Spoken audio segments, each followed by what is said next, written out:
আপনি বিশ্বাস করেন ব্যবসা খুব ভালো চলছে, মানুষ বললো যে বাহ তোর তো ব্যবসা হেভি, লালে লাল শাহজালাল, ঠিক আছে, দেখবেন আপনার কেনা বেচা বন্ধ হয়ে গেছে। এরকম হবে, আমার কথাটা বিশ্বাস করেন।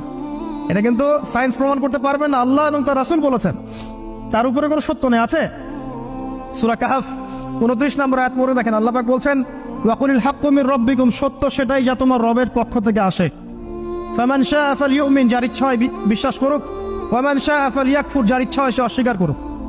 এই কারণে আমরা বলি ফেসবুকে এত বেশি ছবি দেওয়া, এই আই ওয়াশ করা, এই যে শো ডাউন করা, হ্যাঁ ইসলামের কিছু কাজ করলেন একদম মানুষকে না দেখাইতে পারলে ঘুম হচ্ছে না, এগুলো বন্ধ করেন, এগুলো বন্ধ করে দেন আল্লাহর ওয়াস্তে। অফলাইনে কাজ করেন, নিজেকে গোপন করার চেষ্টা করেন।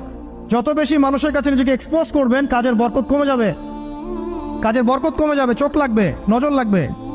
এবং চোখ লাগা বদ নজরে বহু আলেম আস্তে আস্তে মাঠ থেকে মাইনাস হয়ে গেছে না, যায় নাই?